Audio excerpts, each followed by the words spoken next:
There's a specific kind of silence that falls over a room when someone powerful shows you they are also human. It is not the silence of shock.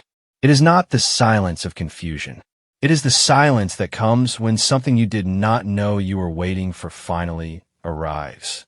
That is the silence that fell over Catherine, Princess of Wales, on a day that the world would quietly remember long after the headlines faded. And the strange thing about that silence was that nobody planned it. Nobody wrote it into a speech. Nobody rehearsed it.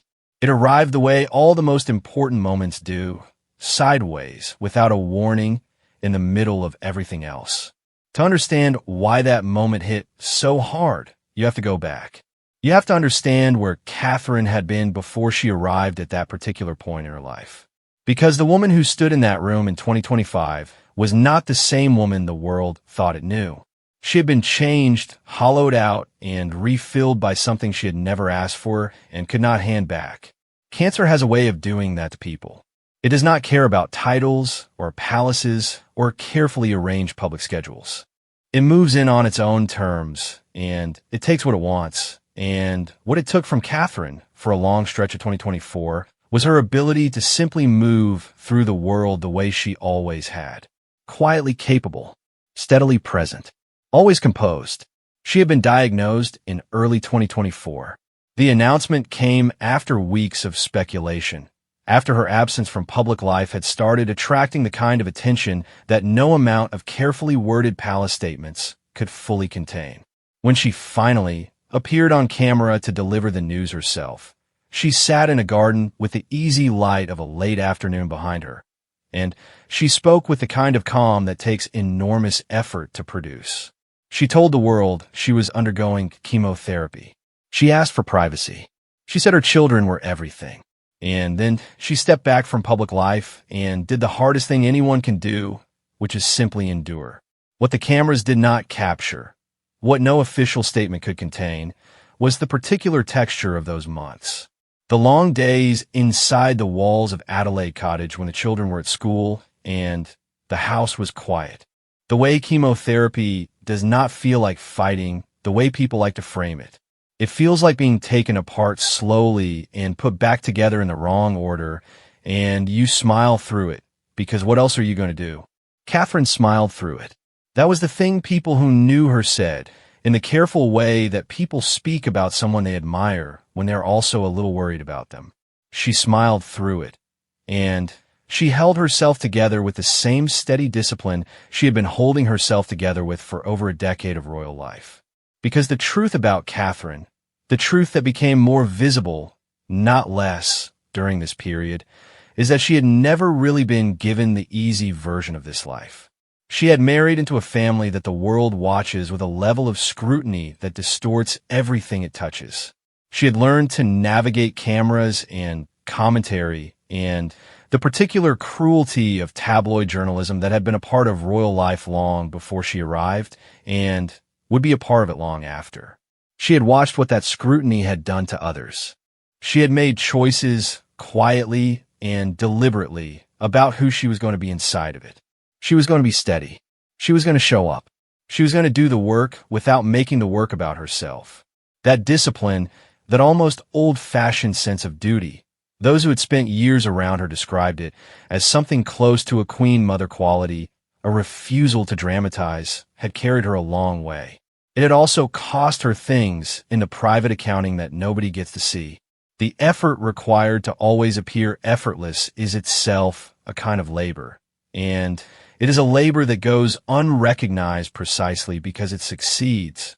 Nobody writes headlines about the days you manage to be exactly what is needed. They write headlines about the days you fall short. King Charles understood that labor. He understood it in the particular way that people understand things they have lived themselves. He had spent decades in a role that required him to be publicly available and privately unknowable, to carry the weight of an institution that was perpetually being questioned while projecting the serene confidence that institutions run on. He had done this while navigating a private life that was anything but serene, and the world had formed opinions about him that were often more confident than they were accurate. He was also, by early 2024, dealing with something he had not asked for either. He had been diagnosed with cancer, an announcement his palace made with the kind of careful, measured language that tries to be reassuring and only partially succeeds. Two members of the same royal family, both dealing with cancer at the same time. The mathematics of that coincidence were almost too much. The British public, which processes its feelings about the monarchy through a complicated mixture of affection and irony and genuine devotion that it would rather not examine too closely, responded with something close to open tenderness. There were no clever headlines for a while. There was just concern, and that concern had the quality of something real. What happened between Charles and Catherine during those months was not played out in public. It happened in phone calls and in quiet moments at family gatherings and in the particular warmth that develops between two people who are going through similar things at the same time and do not need to explain themselves to each other. Charles had been publicly and privately fond of Catherine for years.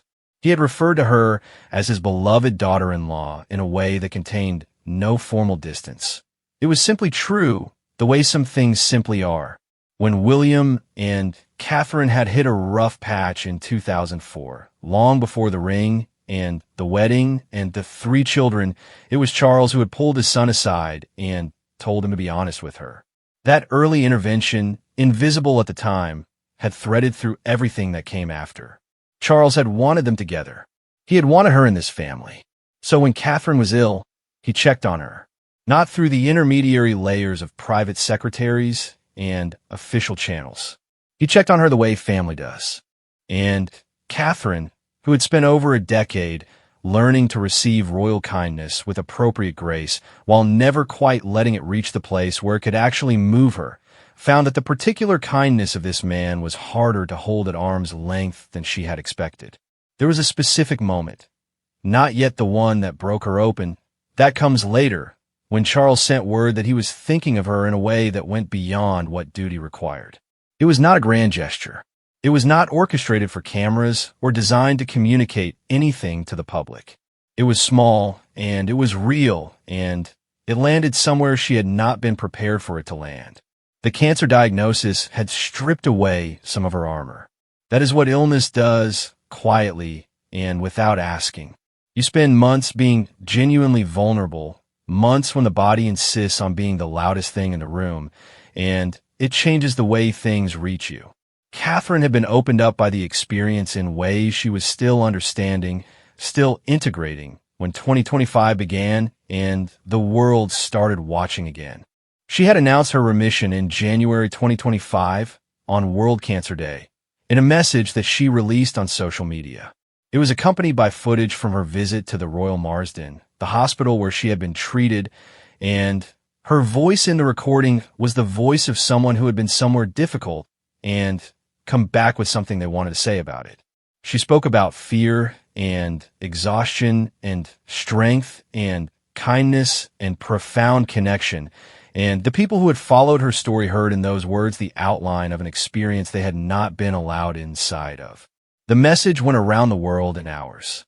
Remission is not the end. Anyone who has been through it or been close to someone who has knows this. Remission is a particular kind of threshold. You are across it, and you're grateful, and you're also aware in a new and permanent way that the ground is not as solid as you once assumed. Catherine knew this. She had spoken about it in carefully measured terms, in the language of someone who has learned to carry big things lightly because the alternative is being crushed. She had come back to royal duties in the second half of 2024, stepping back into the public role with the same quiet professionalism she had always brought to it. She attended events. She smiled. She held the composure that was expected of her and that she also expected of herself. But something was different. The people who had known her a long time noticed it. Not a weakness, nothing like that. More like an opening. Like the hard surface that years of training and expectation had built around her natural warmth had been, in some places, worn away. She laughed more easily. She reached out and touched people more. When she visited Charing Cross Hospital in early 2025 and spoke with patients undergoing chemotherapy, She did not give them the careful diplomatic warmth of a royal patron performing her role. She gave them something real. A volunteer named Maureen Gilmore told her how patients sat for hours in the treatment chair, and Catherine said quietly, in 2 words that said everything about where she had been, "I know." Then she reached for William's arm without thinking about it. The way people reach for the people they love when something touches a nerve that is still healing. And she added, "We know." That moment was witnessed. That moment was reported. But there was another moment, less public, less documented, that was building towards something much larger. It involved King Charles.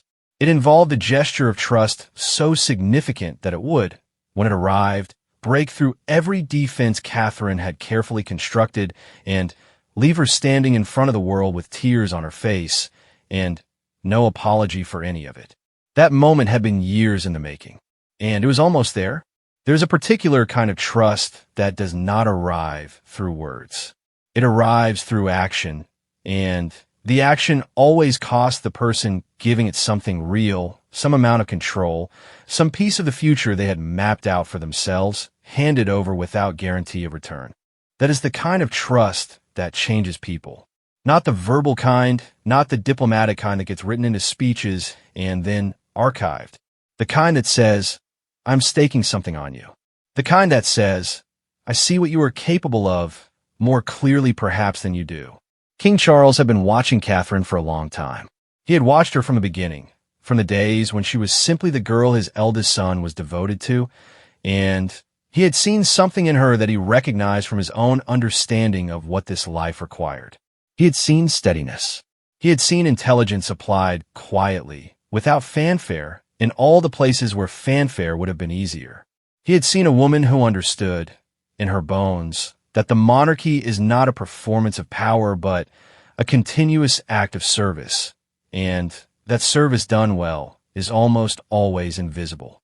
The queen his own mother had been, Elizabeth II, who had been the fixed point of British national life for 70 years, had understood this completely. Charles had studied his mother his entire life, and he saw something of that same quality in Catherine. He had found ways to show it over the years. Small signals, calibrated gestures that carried meaning for those who knew how to read the language of the monarchy.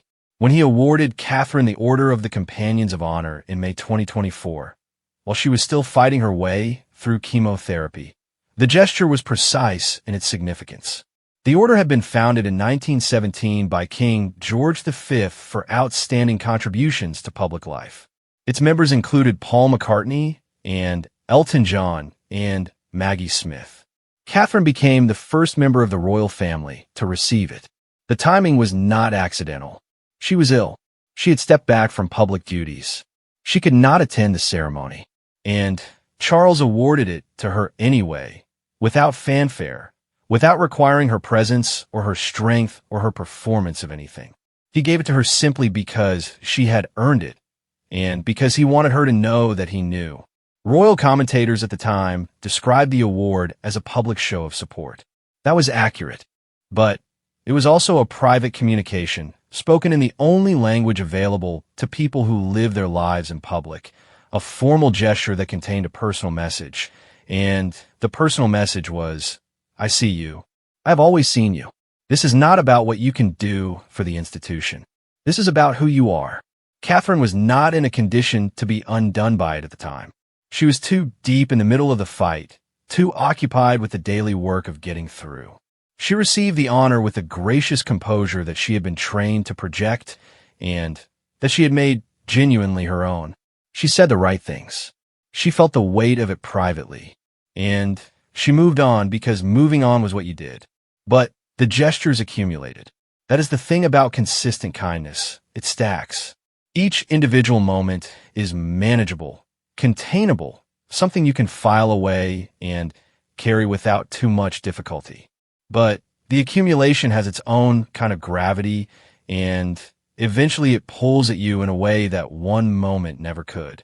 Through 2024 and into 2025, as both Charles and Catherine navigated their respective cancer journeys, something shifted in the visible relationship between them.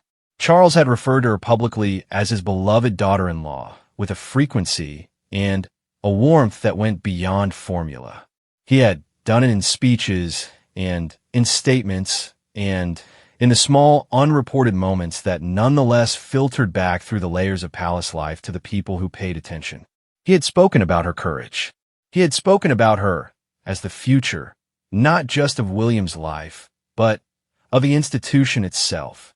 And he had spoken about her in a way that carried no transaction, no expectation of return. He was simply proud of her. He was simply glad she was there.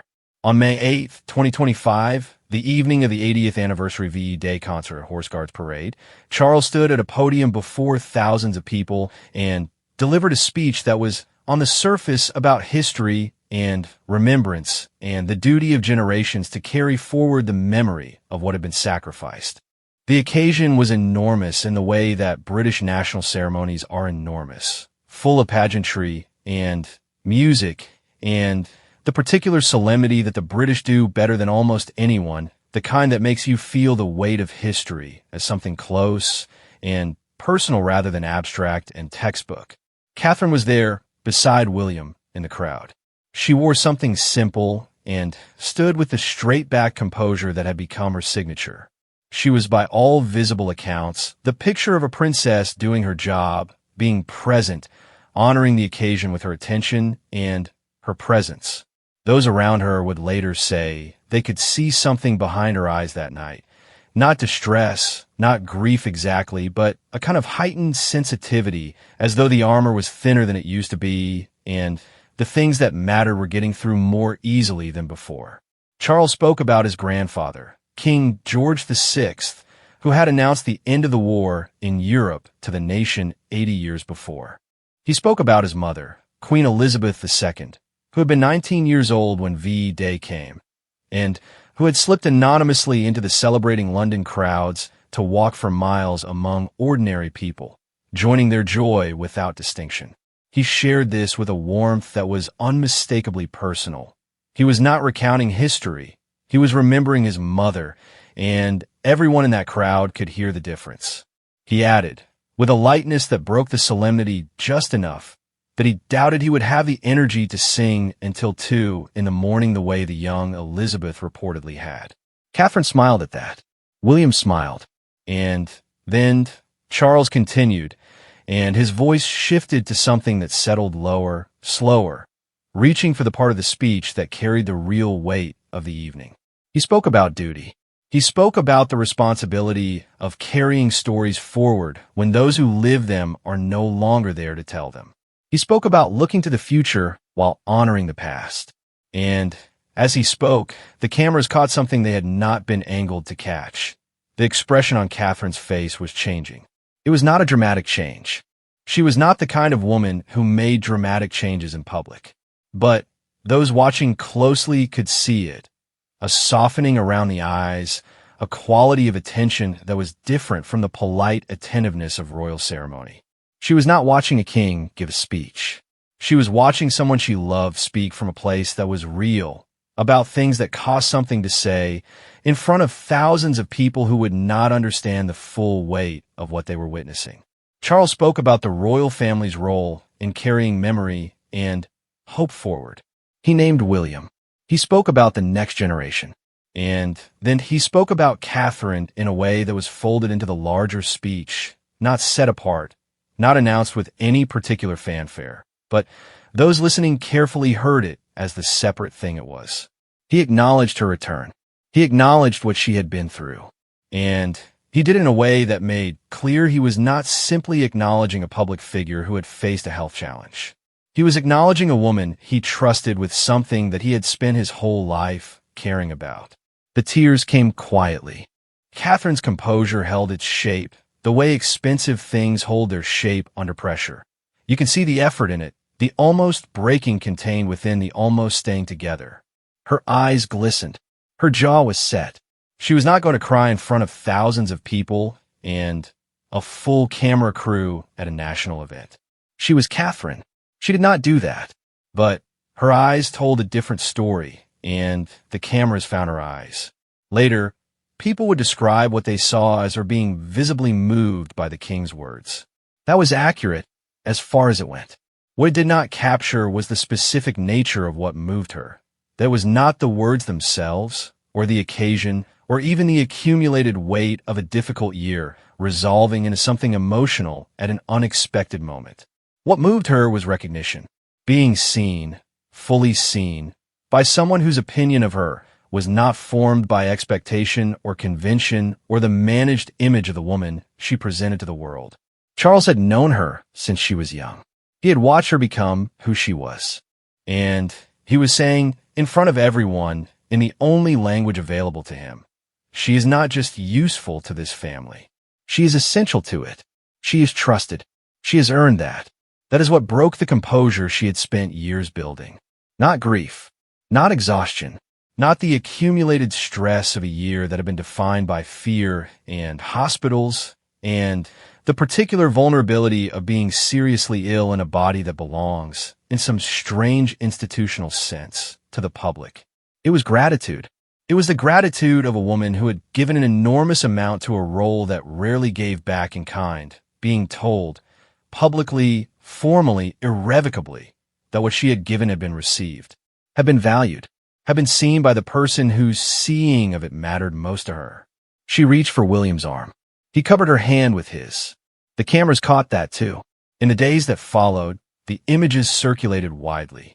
Catherine's glistening eyes, William's hand over hers, the king at the podium, his voice carrying across the crowd. People responded to the images with the kind of feeling that sometimes surfaces online before commentary can get to it and explain it away. Something unguarded and genuine, people writing that the images had made them cry without entirely knowing why, people expressing something about the moment that exceeded what they could put into words. What they were responding to, what the images were actually communicating beyond the surface meaning, was something about the nature of kindness at the highest possible level of institutional pressure. The British monarchy is, above almost everything else, a performance of continuity. It is designed to project stability and permanence and the sense that the future is held in capable, unshaken hands. Within that framework, there is very little room for the kind of feeling that Catherine showed in those moments. There is very little room for tears, for the trembling lower lip, for the hand reached for out of need rather than ceremony. Those things are supposed to be managed. They are supposed to happen off stage, where they cannot be misread or manipulated. But Catherine did not manage it that night. Or perhaps more accurately, she managed it as much as she could, and what was left after the managing was still enough for the cameras to find. And what the cameras found was not weakness. It did not read as weakness to anyone who was paying honest attention. It read as something that the monarchy, in its centuries of careful self-presentation, had not always been comfortable showing the world. It read as love. The love of a man who had chosen to see his daughter-in-law, not as a title or a function or a continuation of a bloodline, but as a person who had done something remarkable and deserved to be told so. And the love of a woman who, for all her years of disciplined composure, was still, underneath all of it, someone who needed to know that the people she gave herself to had actually received her. That need is not weakness either. It is the most human thing in the world. The story, though, was not finished, because what came next, what Charles had been building toward through all of it, through the cancer and the honors and the words at a national ceremony, was something larger. A gesture of trust so significant that when it finally arrived and was made public, it changed the shape of the conversation entirely. It was not the kind of thing that gets managed or measured or explained away. It was the kind of thing that simply stands there and asks you to look at it directly. Catherine was not ready for it. Nobody is ever ready for that kind of thing. There's a moment that happens sometimes at the end of a very long road. You have been walking it for so long that you stopped looking for the end of it somewhere back in the middle stretch, when the walking itself became the whole point and the destination seemed like something other people had, something that existed in a different life from the one you were actually living. You stopped expecting arrival, and then arrival comes anyway, quiet and sudden, and you do not know what to do with your hands. Catherine had been walking a long road.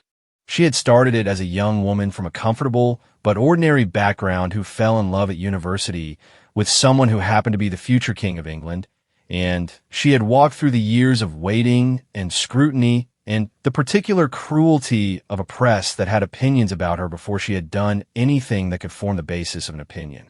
She had walked through the wedding, which was watched by hundreds of millions of people, and the babies and the years of carefully constructed public appearances, and the learning of a role that has no real instruction manual because the role changes with every person who inhabits it. She had walked through the years of commentary about her clothes and her hair and her weight and her choices and her presence and her absence. She had walked through the lonelier stretches, the ones that happen inside marriages and families that the public version of your life cannot contain. And she had walked, finally, through cancer, the thing that strips the road down to its bare surface and forces you to look at it without any of the decoration that makes it easier to travel. And then King Charles did what he did. The announcement came in the context of a wider moment in the royal family's navigation of its own future. Charles had been managing a cancer diagnosis of his own while simultaneously managing the reality that the monarchy's continuity, the thing his entire life had been organized around ensuring, would one day pass to his son. He was thinking about legacy. He was thinking about trust. He was thinking about what the institution needed from the people who carried it, and who among the people around him had already demonstrated the capacity to carry it without being broken by the weight.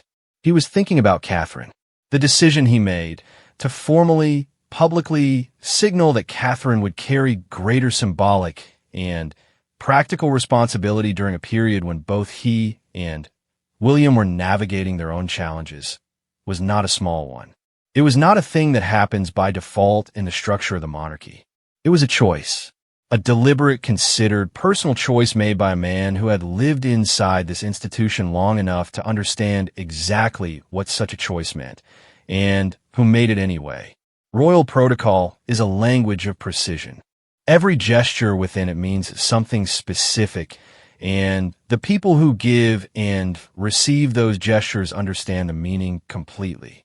When Charles moved to position Catherine, not simply as William's wife, not simply as the future queen consort, but as a trusted steward of the institution in her own right, someone whose judgment and character had been measured against the highest possible standard and found sufficient, he was saying something that the protocol of his position rarely permitted him to say directly. He was saying, she is enough. She has always been enough. The world is going to find that out now. The moment it became clear, in the way that things become clear inside the royal family, through layered communications and careful statements and the reading of gestures by people who have spent their professional lives learning to read them, Catherine was not prepared. She had known, in an abstract sense, that Charles valued her. She had known it from the order of the Companions of Honor.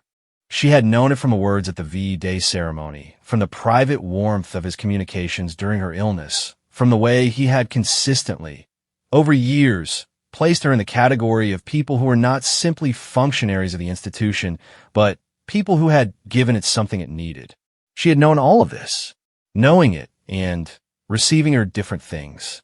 She was standing with the composure that had become her second skin, the thing she had worn so long and so consistently that many people had stopped distinguishing it from her actual skin.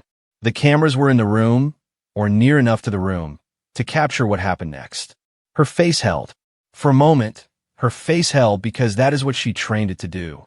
It had been holding for years, through everything, through the moments when holding was enormously difficult and the moments when it came easier, and it had gotten very good at its job. But the weight of what Charles had done, the specific quality of it, the completeness of it, the way it contained not just the present gesture, but all the accumulated gestures behind it, the decades of being seen and valued and trusted by a man who did not have to see or value or trust her, and had chosen it anyway.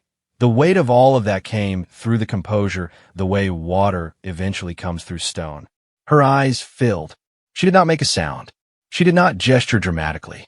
She stood where she was, and the tears came to the surface of her eyes, and stayed there, balanced on the edge between private and public, and the cameras found them the way cameras always find the things that are real in a room full of things that are performed.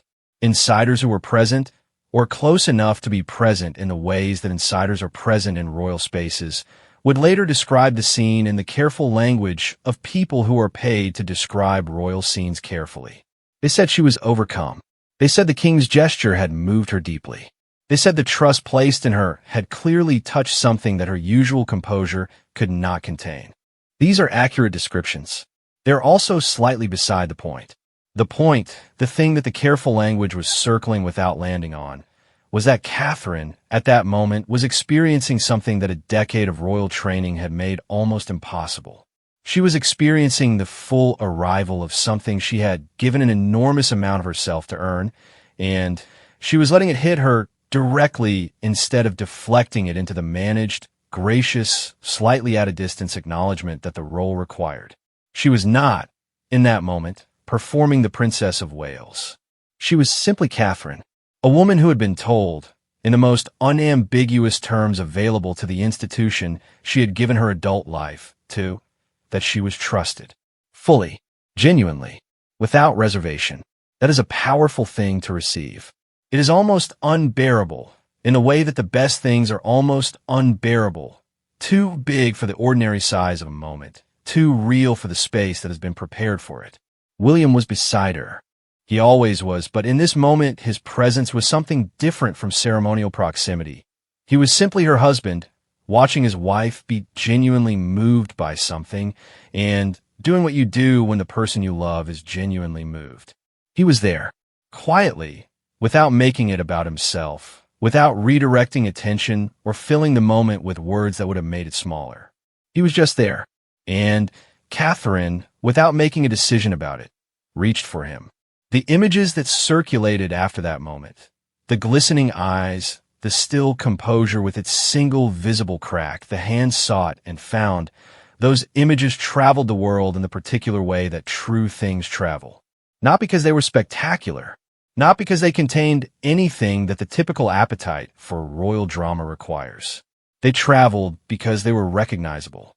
Because every person who saw them had, at some point in their life, been in the position of receiving something they had worked very hard for and had not entirely believed would come, and the feeling of that receipt, the way it bypasses all your preparation and lands directly in the part of you that you were protecting, is universal.